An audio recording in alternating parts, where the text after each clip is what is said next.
What is happening, my YouTube peeps? Welcome to QMA. Just a quick FYI. Seems like a lot of people have been concerned about me driving while talking, filming, and on the cell phone at the same time. So I've memorized all the questions, so I'm not actually looking at my cell phone, I'm just driving. The question of the video comes from a guy named Jason. I didn't memorize his last name. He asked, how long should I train before thinking about competing? You know, first and foremost, the decision is completely up to you, or whoever may be thinking about competing. You know, you decide when you want to compete, how you want to compete, if you even want to compete.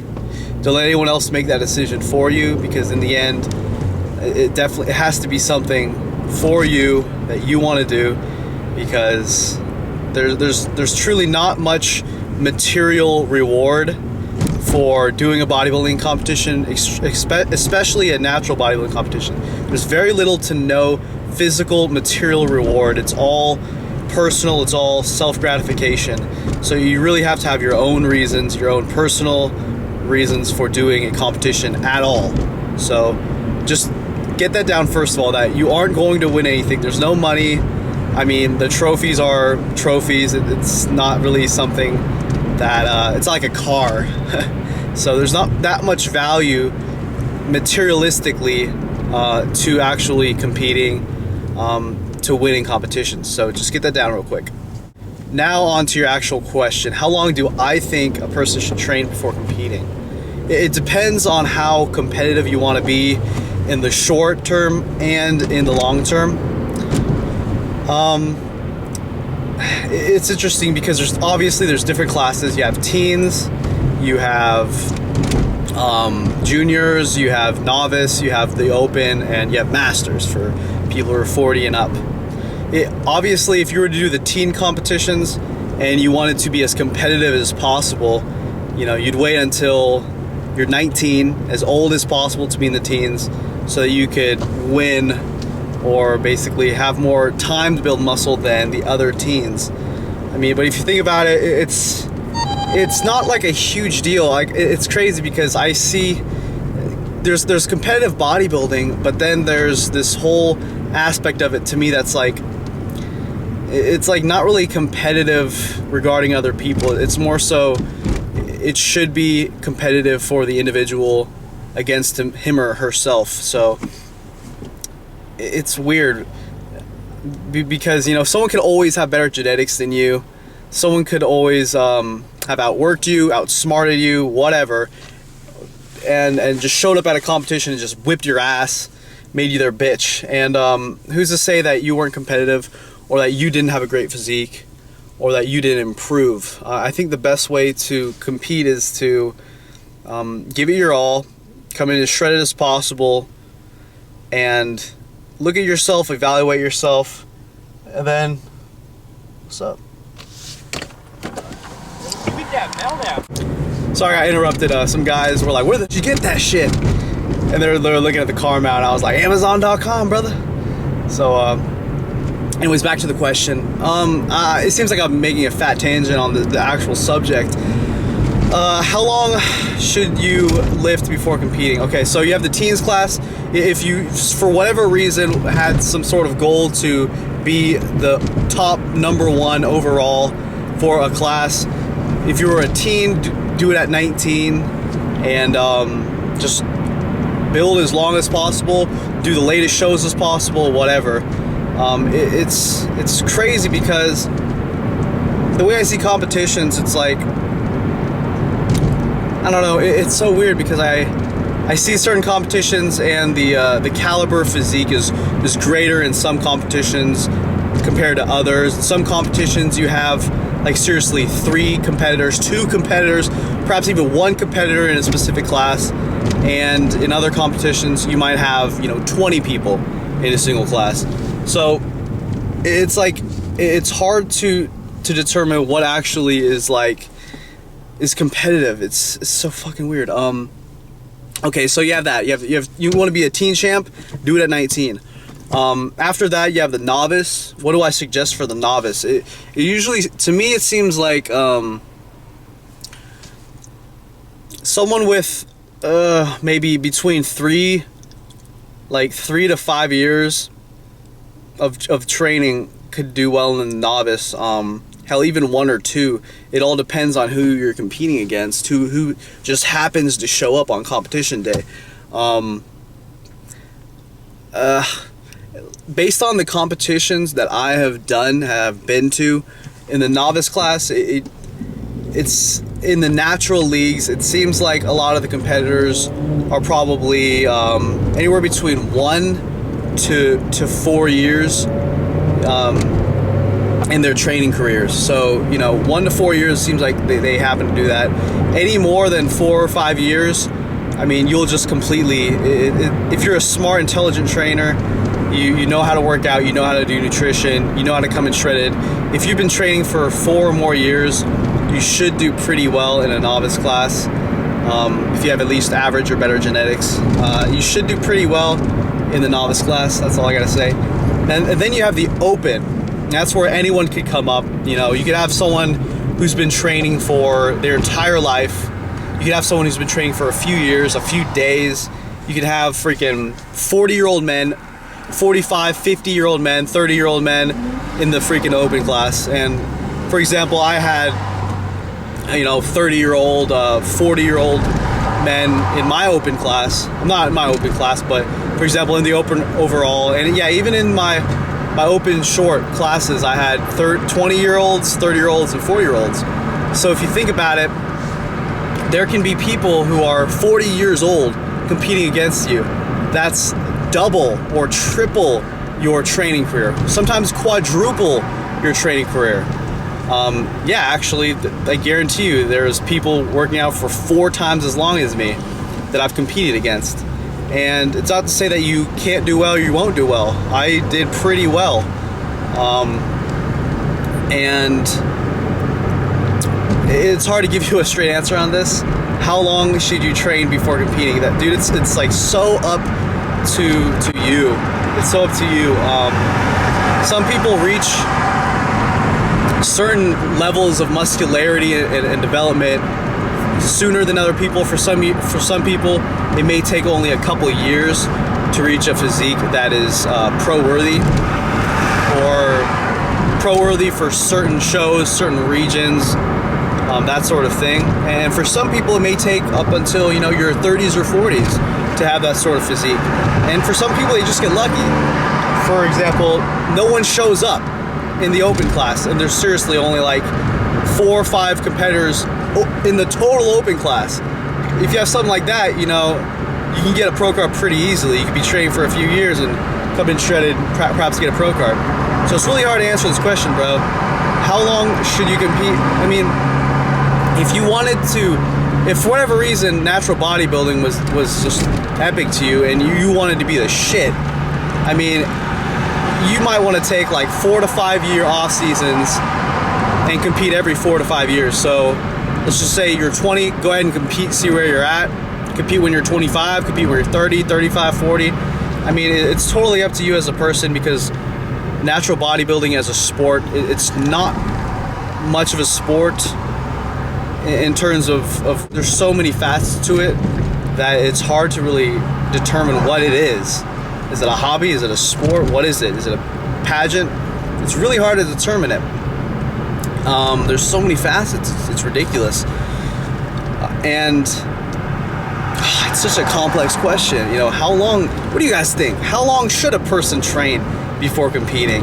It's interesting because no matter what, someone's always got beef, especially when you start worrying about what other people think. For example, people thought that I should have trained for a couple more years before competing. People wrote in my comments shit like, hey Matt, you're really not that big, and you should train a couple more years. I mean, you'll hear that for everyone. Like, you should put on more mass, you should do this. But if you constantly listen to what people think and what people want you to do or tell you to do, especially fucking strangers, you should not give a single shit about what these strangers think. You should give more of a shit to what people with an actual online identity think, because they might have some credibility towards their name. They're willing to put themselves on the line. They're willing to put their identity on the line in exchange for their opinion. So, pay a little more attention to what they think, which is cool you're asking me, because actually, I have an online identity. You guys know who I am. And instead of asking complete strangers, it's better to ask actual people. So props on that. But once again, it's up to you, dude. It's completely up to you.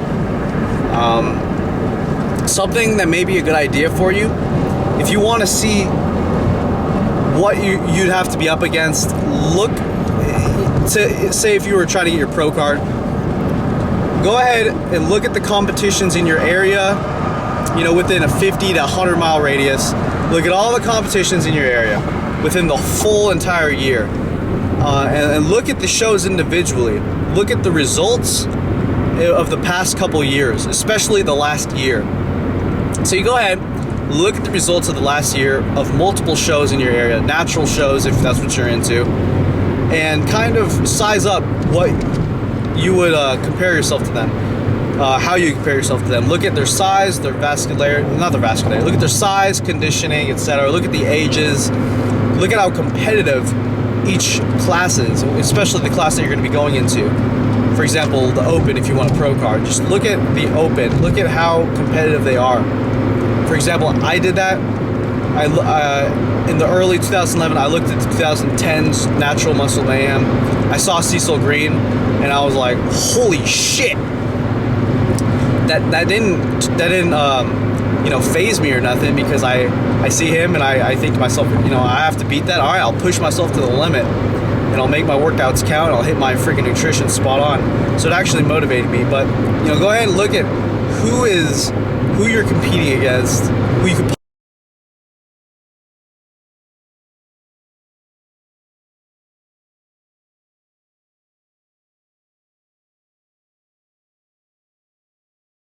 possibly compete against, and look at especially the first 2 years, because it's really common that competitors will compete year after year or every other year. It's really, really, really common for that. So look at the past, look at who you might be up against, decide what shows you might want to do. I recommend do the most difficult shows possible. Find the biggest shows that seem like they have the biggest turnout. You do the most credible, the most reputable shows under the best organizations. I say go all out.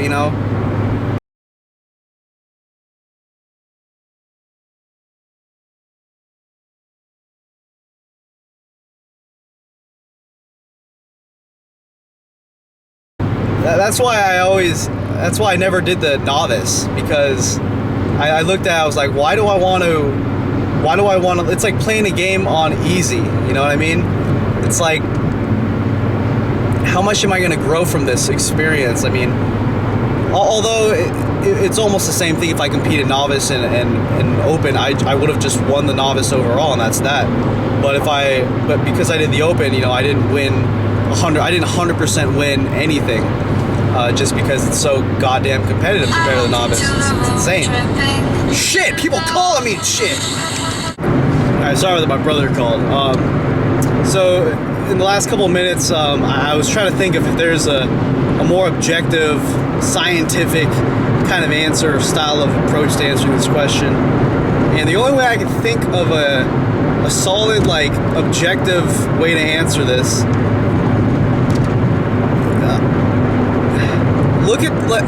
do a little research and look at the common, perhaps lean body mass of the competitors who are in your class that you would be competing in. So let's just take Open and not even think about novice. Okay, look at the Open class. Let's say you're a short person, you're 5'6", kind of like me. You're 5'6". Go ahead and look at the individuals in the Open short classes for the shows in your area of the last couple years. Look them up individually, each actual person, the full name. Do your research on that person. Find out what their estimated lean body mass was at competition, if you wanted to. Just find out. Let's just say it's about 145 pounds. That sounds right. That sounds like it'd be a good average. 145 pounds. Do the math of how much how much muscle you'd have to end up working your way up to, how much weight in comparison to your standing body fat percentage, your future body fat percentage. If you really wanted to get all technical and shit, scientific, then go ahead and start comparing lean body masses, where you would have to be to match up. Maybe add 5 pounds if you know, spend a couple extra years building mass to get a couple more pounds of lean body mass over the average of the open short. That's the only way I can think of some sort of like super competitive, super objective, you know, super technical way of competing in natural bodybuilding. That's the only way I can think of it. Other than that, it's like, do whatever the fuck you want to do. You know, there's so little material gain from natural bodybuilding that it's like, it's honestly, it all comes down to how much you enjoy lifting weights, cutting, gaining muscle, hypertrophy, posing in a freaking thong, being tanned up and shit.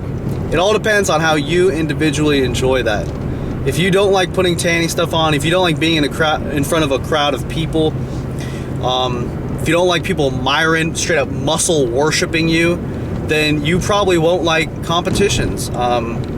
If you are afraid that your package is tiny, you probably won't like a competition. Other than that, there's really no answer to when you should, or how long you should train before competing.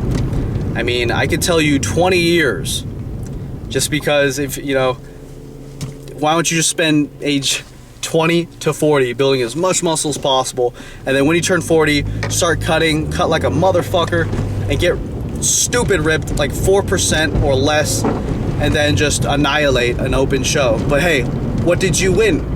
You won a pro card. And what does that mean? Not very much. So, if you know what I mean, it's like,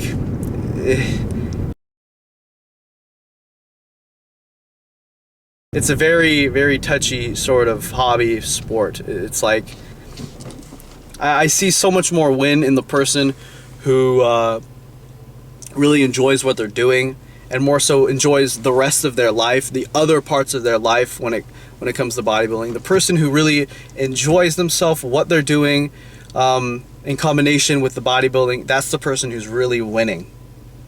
Sorry for not directly answering your question, and hopefully I helped you a little bit. Thanks for that question, Jason, and that is this episode of QMA. Peace! Hey, quit being a little bitch! August cake! Yeah, motherfucker!